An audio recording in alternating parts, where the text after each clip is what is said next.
Hi everyone, ఎలా ఉన్నారు అందరూ? చాలా క్వశ్చన్స్ వచ్చాయి. Certificate and physical human geography, that is Goh Cheng Leong బుక్ని చదవాలా, ఎలా చదవాలి, ఇంపార్టెంటేనా, ఈ బుక్ మొత్తం చదవాల్సిందేనా, ప్రిలిమ్స్కి ఇంపార్టెంటా, మెయిన్స్కి ఇంపార్టెంటా అని చెప్పేసి. సో ఈ బుక్ ఒక డీకోడ్ని ఈరోజు మీకు ఇస్తాను. అండ్ అలాగే చాప్టర్ బై చాప్టర్ సిరీస్గా కూడా మనం చేద్దాము. సో అంటే ఇఫ్ యూ వాంట్ మీకు స్పెసిఫిక్గా చాప్టర్ బై చాప్టర్ కావాలి, 12 చాప్టర్ కావాలి, ఫిఫ్త్ చాప్టర్ కావాలి, 21st చాప్టర్ కావాలి పర్టికులర్గా అని ఏదైనా చాప్టర్ అడిగితే దాని గురించి చేస్తాను. అండ్ ఈ వీడియోలో మాత్రం ఒక ఓవరాల్ జిస్ట్ ఈ బుక్ గురించి మీకు ఇస్తాను. As you know, certificate physical and human geography by Goh Cheng Leong, ఈ బుక్ని యూపీఎస్సీ కోసం డిజైన్ చేయబడలేదు, రీసెర్చ్ అండ్ డెవలప్మెంట్ కోసం డిజైన్ చేశారు. కానీ ఈ బుక్ని మనం మాత్రం బాగా యూజ్ చేసుకుంటూ ఉన్నాం. టు బి ఫ్యాక్ట్ చెప్పాలంటే ప్రిలిమ్స్కి చాలా క్వశ్చన్స్ వస్తుంటాయి, మెయిన్స్కి చాలా క్వశ్చన్స్ వస్తూ ఉంటాయి. అసలు ఈ బుక్ని డీకోడ్ చేయాలంటే ఫస్ట్ ఆఫ్ ఆల్ ఇందులో 2 పార్ట్స్ ఉంటాయి, first part and second part. So first పార్ట్లో ఏంటంటే దట్ ఈజ్ ఫిజికల్ జోగ్రఫీ. ఇందులో 12 చాప్టర్స్ ఉంటాయి. ఫిజికల్ జోగ్రఫీలో 12 chapters in first unit, first part. Second పార్ట్లో ఇంకొక 13 చాప్టర్స్ దాకా ఉంటాయి, 25 ఉంటాయి all together.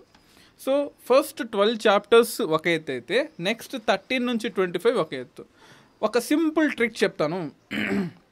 Part 2 that is whether, climate and vegetation. Part 1 physical geography.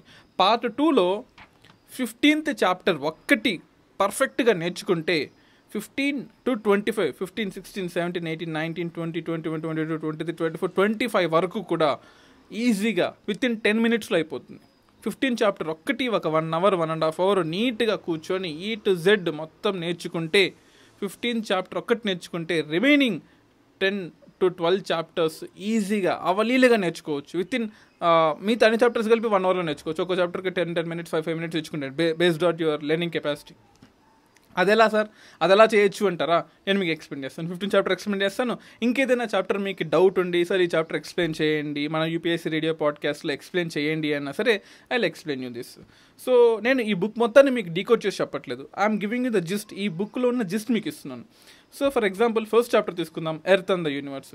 ఈ బుక్లో ఉండే ఎర్త్ అండ్ ద యూనివర్స్ మిగతా బుక్స్లో ఉండే, మిగతా ఎన్సీఆర్టీస్లో ఉండే లెవెల్ కన్నా కొంచెం ఎక్కువ ఉంటుంది. ఈ బుక్లో ఉండే ప్రతి ఒక్క చాప్టర్, ఐఎమ్ సేయింగ్ యూ, ప్రతి ఒక్క చాప్టర్ ఫస్ట్ నుంచి సెకండ్ చాప్టర్ ఎర్త్ క్రస్ట్ గురించి ఉంటుంది, third chapter vulcanism and earthquake గురించి, fourth chapter weathering, mass movement and ground water గురించి, fifth chapter land forms made by running water అంటే karst topography, KARST karst topography గురించి ఉంటుంది. Sixth chapter land forms and glaciations, so glacier వెళ్ళిపోయిన తర్వాత ఉండే landforms, arid. Seventh chapter arid landforms, 8th limestones, 9th lakes గురించి, 10th coastal land forms గురించి, 11th islands గురించి, 12th oceans గురించి, ఇలా 12 రకాల జియోగ్రఫిక్ ఫార్ములేషన్స్ గురించి ఉంటుంది. ఫస్ట్ చాప్టరు మీకు తెలిసే ఉంటుంది, ఎర్త్ యూనివర్స్, ఎర్త్ ఎలా ఫామ్ అయింది, బిగ్ బ్యాంగ్ థియరీ కన్నా ముందు ఎలా ఉండేది, ఆ నెబులా అంటే ఏంటి, ఆ ఇంటర్స్టెల్లార్ అంటే ఏంటి, ఆ క్లౌడ్ అంటే ఏంటి, ఆ రెడ్ డార్క్ స్టార్ అంటే ఏంటి, అక్కడ నుంచి ఈ ప్లానెటెసిమల్స్ ఎలా ఫామ్ అయ్యాయి, ప్లానెట్స్ ఎలా ఫామ్ అయ్యాయి, డిఫరెన్స్ ఏంటి ప్లానెటెసిమల్కి, at the same time longitude అంటే ఏంటి, లాటిట్యూడ్ అంటే ఏంటి, ఎర్త్ రివాల్వ్ ఎలా అవుతుంది, రొటేషన్ ఎలా అవుతుంది, ఇవన్నీ కూడా మనకు పిక్టోగ్రఫిక్ డయాగ్రామ్స్లో క్లియర్గా ఉంటుంది. ఎర్త్ స్పెరికల్గా ఎందుకు ఉంది, ఫస్ట్లో కొన్ని ప్రూఫ్లు ఉంటుంది. So you can see page number 6 చాలా చాలా ఇంపార్టెంట్. పర్టికులర్ ఇమేజ్ ఏదైతే ఉందో 8A image, the revolution of the earth and its effects in the seasons and variations of the length of the day and night.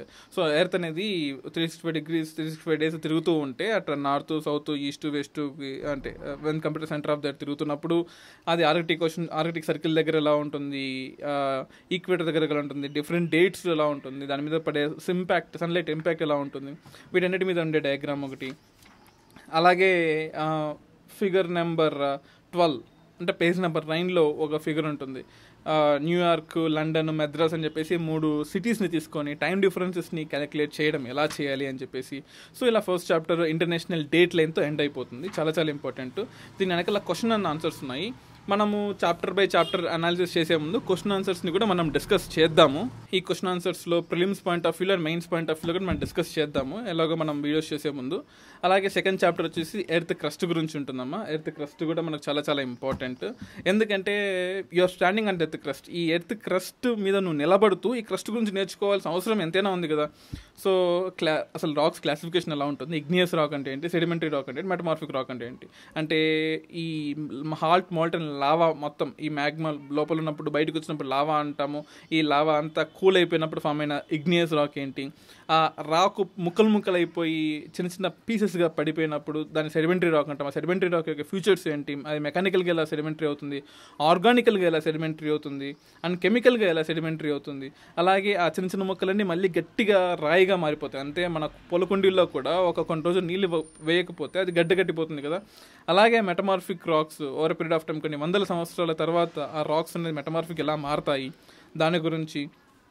Figure number 17లో మనకు ప్రపంచంలోనే ఉండే different alpine mountains, Hercynian mountains, Caledonian mountains, Precambrian అంటే life కూడా పుట్టక ముందు ఉన్న mountains ఎక్కడెక్కడ ఉన్నాయి వాటి గురించి ఒక పేజ్ మొత్తం ఉంటుంది. You can see about that different plateaus. And అలాగే సెకండ్ చాప్టర్ డిస్కస్ చేసుకునే ముందు సెకండ్ చాప్టర్గా క్వశ్చన్ అండ్ ఆన్సర్స్ని కూడా మనం ఆ వీడియోలో పర్టికులర్లీ డిస్కస్ చేద్దాం. యాజ్ ఐ సెడ్ ఈ వీడియోలో ఒక జిస్ట్ మాత్రం. Third chapter volcanism and earthquakes. మనకు 2019-2020లో వాల్కనిజం గురించి మెయిన్స్కి యూపీఎస్సీ మెయిన్స్కి చాలా క్వశ్చన్స్ అడిగాడు. ఇప్పటిదాకా ఎప్పుడు ఎక్స్పెక్ట్ చేయలేదు కదా ఇలాంటి క్వశ్చన్స్ కూడా అడుగుతాడని. సో ఈ వాల్కనిజం అండ్ ఎర్త్క్వేక్స్ గురించి అండ్ లాకోలిత్ గురించి బ్యాథోలిత్ గురించి డైక్ గురించి సిల్ గురించి అంటే ఈ డయాగ్రామ్ నుంచి ఆల్మోస్ట్ మనకు 3 to 4 క్వశ్చన్స్ ప్రిలిమ్స్కి అడిగాడండి. అండ్ అలాగే different type of mountains, caldera అంటే ఏంటి, డైక్ అంటే ఏంటి, ఫ్లై యాష్కి మామూలు యాష్కి డిఫరెన్స్ ఏంటి, లావా కోన్ అంటే ఏంటి, అలా డిఫరెంట్ క్వశ్చన్స్ కూడా అడిగాడు. Distribution of volcanoes and lavas. ప్రపంచం మొత్తం కూడా ఈ వాల్కనోస్ ఎక్కడెక్కడ ఉన్నాయి, ఎర్త్క్వేక్స్ ఎక్కడెక్కడ వస్తుంటాయి, అక్కడే ఎందుకు వస్తాయి అనేది కూడా క్లియర్గా మెన్షన్ చేశారు ఈ చాప్టర్లో. హాట్ స్ప్రింగ్స్ అండ్ గీజర్స్ యొక్క డిఫరెన్సెస్ చెప్పారు. అండ్ అలాగే క్వశ్చన్ ఆన్సర్స్ కూడా ఒక 5 క్వశ్చన్ ఆన్సర్స్ ఉన్నాయి. ఈ చాప్టర్ జస్ట్ చెప్పుకునేది మనం డిస్కస్ చేద్దాం. ఆఫ్ కోర్స్ మీరు చెప్పండి మీకు ఈ చాప్టర్ కావాలి అని పర్టికులర్గా చెప్తే నేను దాని తగ్గట్టుగా డిస్కస్ చేస్తాను. And chapter 4 weathering and mass movement and ground water. Yes, ఏ ఆబ్జెక్ట్ అయినా ఏదైనా కానీ, ఒక రాయి కానీ, ఒక కొండ కానీ, ఒక ఇల్లు కానీ, ఒక మనిషి కానీ, ఒక జంతువు కానీ ఏదైనా సరే వెదరింగ్ అండ్ మాస్ మూమెంట్కి గురవ్వాల్సిందే. సో ఆబ్వియస్లీ ఒక 70 ఏళ్ళకి 80 ఏళ్ళకి మనిషి చనిపోతాడు, కుంగిపోతాడు. After that he will decay కదా. అలాగే ఒక రాయికి కూడా, ఒక కొండ కూడా లైఫ్ ఉంటుంది. ఆ లైఫ్ గురించి డిస్కస్ చేస్తూ ఉంటాం. అంటే ఎన్నేళ్ళకి కొండ కరిగిపోతుంది, తింటూ ఉంటే కొండలైనా కరిగిపోతాయి అంటారు. దానికి నిర్వచనమే ఈ 4th చాప్టర్ అనమాట. Weathering, mass movement, ground water ఎలా ఉంటుంది ఇండియాలో కానీ, అంటే ఇండియాలో గురించి కాదు బట్ ప్రపంచం మొత్తం ఎలా ఉంటుంది అనేది ఉంటుంది. అండ్ ఇందులో 34, 35లో ఉండే ఈ ఇమేజెస్ చాలా చాలా ఇంపార్టెంట్ అండి. ఇమేజెస్ని చూడాలి మనము. And 5th chapter land forms made by running water. నది వెళ్తూ ఉంటే నదికి ఒక పొటెన్షియల్ ఎనర్జీ ఉంటుంది. ఆ పొటెన్షియల్ ఎనర్జీ చుట్టుపక్కల ఉండే రాళ్ళని, రప్పల్ని కరిగించుకొని ముక్కలు చేసుకుంటూ మట్టిని మశానంగా చేసుకుంటూ వెళ్తూ ఉంటుంది. ఆ వెళ్ళేటప్పుడు ఫామ్ అయ్యే డిఫరెంట్ ల్యాండ్ ఫామ్స్ ఏమేమైతే ఉన్నాయి, ఒక రివర్ని తీసుకుంటాడు. ఫస్ట్ స్టేజ్ ఏమంటాడు, సెకండ్ స్టేజ్లో ఏముంటుంది, థర్డ్ స్టేజ్లో ఏముంటుంది. అంటే యంగ్ స్టేజ్ అప్పర్ కోర్స్లో ఏముంటుంది, మిడిల్ స్టేజ్ ఎలా ఉంటుంది, లోయర్ కేస్ అంటే ఓల్డ్ మెచ్యూర్ స్టేట్లో ఎలా ఉంటుంది, ఒక రివర్ని అనేది అనలైజ్ చేస్తాడు. దాని గురించి కూడా చాలా చాలా బాగుంటుంది. అంటే చాలా నీట్గా అర్థమవుతుంది, ఎక్కడా దొరకని సోర్స్ మీకు ఇక్కడ దొరుకుతుంది అనమాట. అలాగే 6th chapter land forms of glaciation అంటాము. అంటే అసలు ఐస్ ఏజ్ ఎప్పుడు ఫామ్ అయింది, ఐస్ ఏజ్ నుంచి గ్లేషియర్లు ఎప్పుడు ఫామ్ అయ్యాయి, ఇప్పుడున్న గ్లేషియర్లు ఎప్పుడు ఐస్ ఏజ్లో అవుతాయి. ఒకప్పుడు ఈ ఇండియా సదరన్ పార్ట్ మొత్తం కూడా గ్లేషియర్ కిందే ఉండేదన్నమాట. సో దాని నుంచి వచ్చే ఇంపాక్ట్స్ ఏంటి, ఈ గ్లేషియర్ని ఎలా క్లాసిఫై చేస్తాము అంటే ఈ పర్టికులర్ చాప్టర్ ప్రిలిమ్స్కి చాలా చాలా ఇంపార్టెంట్. మెయిన్స్కి ఇంపార్టెంట్ అంటే ఈ గ్లేషియర్లు ఎలా కరిగిపోతున్నాయి, కరిగిపోవడం వల్ల వచ్చే నష్టాలేంటి, లాభాలేంటి, impact of glaciation and climate change అనేది ఏదైతే ఉందో దాని ఇంపాక్ట్ ఇండియన్ ఎన్విరాన్మెంట్ మీద ఎలా ఉంటుందని మెయిన్స్కి అడిగాడు తప్ప డైరెక్ట్గా దీన్ని మెయిన్స్కి అయితే అడగలేదు. బట్ మేబీ అడగచ్చాము, ఫ్యూచర్లో అడగచ్చాము, దాన్ని కూడా మనం ప్రిపేర్ అయ్యి ఉండాలి. So 7th chapter arid and desert landforms. So land ఫార్మ్స్లో ఈ శాండ్ డ్యూన్స్ ఏవైతే ఉన్నాయో అవి ఎలా ఫామ్ అవుతాయి, ఈ శాండ్ డ్యూన్స్ అనేది షిఫ్ట్ అయిపోతుంది, ఒక ప్లేస్ నుంచి ఒక ప్లేస్కి మారిపోతుంటుంది. అంటే ఒక బిల్డింగ్, ఒక కొండ అయితే మారదు, అలాగే ఉంటుంది 80 ఏళ్ళైనా 100 ఏళ్ళైనా. కానీ ఈ శాండ్ డ్యూన్స్ ఒక 2-3 ఏళ్ళకి, 5 ఏళ్ళకి, 10 ఏళ్ళకి మారిపోతూ ఉంటాయి. ఎందుకు మారుతున్నాయి, ఎలా మారుతున్నాయి, దానిలో ఉండే వేరియస్ ల్యాండ్ ఫార్మ్స్ ఏంటి, మష్రూమ్ రాక్ అంటే ఏంటి, జూగన్ అంటే ఏంటి, యార్డన్ అంటే ఏంటి, వీటి మీద ఆల్రెడీ ఫిలిమ్స్కి అడిగాడు, మళ్ళీ అడుగుతూనే ఉన్నాడు. సో మనమైతే ప్రిపేర్ అయ్యి ఉండాలి వీటి కోసం అని చెప్పేసి. దీనిలో క్వశ్చన్ ఆన్సర్స్ ఒక 5 క్వశ్చన్ ఆన్సర్స్ ఉన్నాయి, దాన్ని కూడా సాల్వ్ చేద్దాం మనం. And 8th chapter lime stone and chalk land formation అంటే సెడిమెంటరీ రాక్ ఫార్మేషన్ కూడా చాలా చాలా ఇంపార్టెంట్. ఎక్కడైతే మనకు ఈ కడప రీజన్, కడప రాక్స్ ఉంటాయో లేదా ఈ సదరన్ తమిళనాడు రీజియన్లో అండ్ ఛత్తీస్గఢ్ రీజియన్లో ఈ లైమ్ స్టోన్స్ ఎక్కువగా ఉంటాయి. దానివల్ల వచ్చే ప్రాబ్లమ్స్ ఏంటి, ఉండే లాభాలు ఏంటి, రెండు ఈ చాప్టర్లో ఉంటాయి. అసలు ఎలా ఫామ్ అవుతాయి ఉంటాయి. చిన్న చాప్టరే, కేవలం 1.5 పేజ్ ఉంటుంది, బట్ చాలా మంచి చాప్టర్, బాగుంటుంది. అండ్ అలాగే 9th చాప్టర్ లేక్స్ గురించి ఉంటుంది. ఇండియాలో ఉన్న లేక్స్ కన్నా ప్రపంచంలో ఉన్న లేక్స్ గురించి మనం ఎక్కువ ఆలోచించాం. ఇండియాలో ఉన్న లేక్స్ అలాగే ఇండియన్ జోగ్రఫీ చదువుతారు. సో వరల్డ్ జోగ్రఫీలో ఇండియన్ లేక్స్ గురించి ఎందుకు? సో రిఫ్ట్ వ్యాలీ లేక్స్ అంటే ఏంటి, సిరస్ లేక్స్ అంటే ఏంటి, అండ్ కార్టర్ లేక్స్ అంటే, కాల్డెరా లేక్స్ అంటే ఏంటి, అవి ఎలా ఫామ్ అవుతాయి, లావా నుంచి వచ్చే లేక్స్ ఏంటి, గ్లేషియర్ నుంచి వచ్చే లేక్స్ ఏంటి, పైన ఉండే మౌంటైన్ పగిలిపోవడం వల్ల వాటర్ స్టోర్ అవడం వల్ల ఫామ్ అయ్యే లేక్స్ ఏంటి, ఈ కాస్ట్ లేక్స్ అంటే ఏంటి, మెరైన్ లేక్స్ అంటే ఏంటి, ఇలా డిఫరెంట్ లేక్స్ ఉంటాయి. ఆ లేక్స్ని మీరు గూగుల్లో చూసుకుంటూ చదువుకోవచ్చు. ఈ బుక్ని చదువుకుంటూ గూగుల్లో సెర్చ్ చేస్తూ నా వీడియో చూస్తూ కూడా చదవచ్చు. అండ్ ఇందులో కూడా మనకు 5 క్వశ్చన్ ఆన్సర్స్ ఉన్నాయి. ఇందులో prelims and mains point of వ్యూలో ఉంటాయి questions. 10th chapter coastal land forms. So coastal land forms మనం చాలా మూవీస్లో చూస్తూ ఉంటాం, పాటలన్నీ బీచెస్లో జరుగుతూ ఉంటాయి. సో ఆ బీచ్ నుంచి కొండకి వెళ్ళేటప్పుడు, లేదా బీచ్ నుంచి ల్యాండ్కి వచ్చేటప్పుడు ఫామ్ అయ్యే డిఫరెంట్ ల్యాండ్ ఫామ్స్ అంటే బీచ్లు కానీ, లేదా క్లిఫ్లు కానీ, లేకపోతే సెజోర్డ్ కానీ, ఇలా డిఫరెంట్ ఆర్చ్ పరంగా కానీ, స్టాక్స్ పరంగా కానీ, ఇలా స్లమ్ పరంగా కానీ అసలు ఏమేమి ఉన్నాయి, మనకు ఎటువంటి టైప్ ఆఫ్ ల్యాండ్ ఫామ్స్ ప్రపంచంలో ఉన్నాయి, బ్లో హోల్స్ కానీ, కేవ్స్ కానీ, క్లిఫ్స్ కానీ, వీటి వల్ల మనకు వచ్చే యూజ్ కన్నా యాజ్ ఎన్ ఇండియన్గా, అంటే ఒక వరల్డ్ జోగ్రఫీ చదువుతున్న ఆస్పిరెంట్గా మీరు ఖచ్చితంగా తెలుసుకోవాలి. దాని గురించి ఇక్కడ ఉంటుంది క్లియర్గా. 11th chapter islands and coral leaves ఉంటుంది.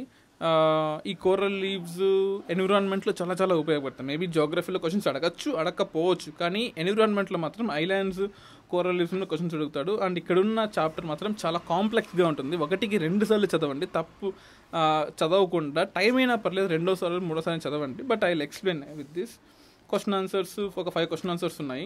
And 12th chapter oceans. ఇక్కడ నుంచి ఇంకా మనం మెల్లమెల్లగా క్లైమేట్కి వెళ్ళిపోతూ ఉంటాం. అసలు ఓషన్స్ ఎలా ఉన్నాయి, ఓషన్స్ కింద ఉండే కాంటినెంటల్ షెల్ఫ్ ఏంటి, కాంటినెంటల్ స్లోప్ ఏంటి, కాంటినెంటల్ రైజ్ అంటే ఏంటి, అబిసల్ ప్లేన్ అంటే ఏంటి, ఓషన్ డీప్ అంటే ఏంటి, అసలు ఎలా అర్థం చేసుకోవాలి, సీ బ్రీజ్ అంటే ఏంటి, ల్యాండ్ బ్రీజ్ అంటే ఏంటి, అసలు మనకు ఓషన్ మీద ఉండే విన్స్ ప్యాటర్న్ ఎలా ఉంటుంది, ఇవన్నీ కూడా ఓషన్ కరెంట్స్. మరీ ముఖ్యంగా పేజ్ నెంబర్ 89లో ఉంటుంది. ఈ ఓషన్ కరెంట్స్ చాప్టర్ని మాత్రం ఖచ్చితంగా చదవాలి. ప్రతి సంవత్సరం యూపీఎస్సీలో క్వశ్చన్ అడుగుతూ ఉంటారు. సో ఇందులో మనకు ఆల్మోస్ట్ ఒక 10 క్వశ్చన్స్ ఉన్నాయి ప్రిలిమ్స్కి, మెయిన్స్కి సంబంధించినవి. 10 క్వశ్చన్స్ ఫర్ మెయిన్స్ అండ్ ఒక 5 క్వశ్చన్స్ మళ్ళీ ఫర్ స్పెసిఫికల్ ప్రిలిమ్స్ అండ్ మెయిన్స్ కోసం ఉంటాయి. సో ఇలా పార్ట్ 1 అయిపోతుంది. నెక్స్ట్ మనకు పార్ట్ 2 ఉంటుంది. పార్ట్ 2లో మీకు ఆల్రెడీ చెప్పాను కదా, 13-14 చాప్టర్స్ వచ్చేసి జిస్ట్ బేసిక్స్ ఆఫ్ క్లైమేట్ ఉంటుంది. 15th చాప్టర్ నుంచి మీకు క్లియర్గా చూపిస్తాను చూడండి. ఇంకా 15th చాప్టర్ నుంచి నెక్స్ట్ 23rd చాప్టర్ వరకు. 15th chapter the hot, wet, equatorial climate. So 15th chapter ఒక్కటి పర్ఫెక్ట్గా నేర్చుకుంటే 15th నుంచి 23rd వరకు ఈజీగా నేర్చుకోవచ్చు. 15th hot, wet, equatorial climate, 16th tropical monsoon, 17th savanna, 18th hot desert, 19th warm temperate, 20th temperate continental, 21 warm temperate eastern margin China type అంటాము, 22 cool temperate western margin British type, 23 cool temperate continental Siberian type, 24 cool temperate eastern margin Laurentian type అంటే Russia దగ్గర, 25 Arctic and polar climate. ఇంకొంచెం పైకి వెళ్తే అంటే equatorial నుంచి అలా పైకి వెళ్తూ ఉంటే ఒక్కో చాప్టర్ కవర్ అవుతూ ఉంటుంది అనమాట. సో ఎలా వెళ్ళాలి, ఎలా చదవాలి, ఏంటి అనేది కూడా మనం in the next series of వీడియోలో చూద్దాము. సో ఈ వీడియో మీకు యూజ్ అవుతుంది అనుకుంటున్నాను, ఎందుకంటే ఈ వీడియోలో గోచింగ్ లియాంగ్ యొక్క జిస్ట్ చెప్పారు మీకు, ఎలా చదవాలి, ఏం చదవకూడదు. So first part of the book మాత్రం ఈ బుక్లో చదివేసేయండి. ప్రతి ఒక్క చాప్టర్ ఇంపార్టెంట్. పక్కన గూగుల్ పెట్టుకొని ఇమేజెస్ని చూసుకుంటూ నెక్స్ట్ నా వీడియోస్ ఎప్పుడైతే రిలీజ్ అవుతాయో వాటిని చూసుకుంటూ చదవండి. పార్ట్ 2 మాత్రము 15th చాప్టర్ని పక్కగా చదవండి. 15th నుంచి 23rd వరకు ఒకే టైప్ ఆఫ్ జిస్ట్, ఒకే టైప్ ఆఫ్ మ్యాటర్ ఉంటుంది. సో దాన్ని ఈజీగా చదువుకోవచ్చు అనమాట మీరు. So this is about certificate physical and human geography. మీకు ఈ బుక్ గురించి స్పెసిఫిక్గా పర్సనల్ క్లాసెస్ ఏమైనా కావాలన్నా కానీ, లేదా ఇంకేదైనా స్పెసిఫిక్ వీడియో కావాలన్నా కానీ కింద కామెంట్ రూపంలో పోస్ట్ చేయండి. దీని గురించి మీకు సపరేట్ వీడియో చేస్తాను. So till then, thank you everyone for subscribing to UPSC radio podcast.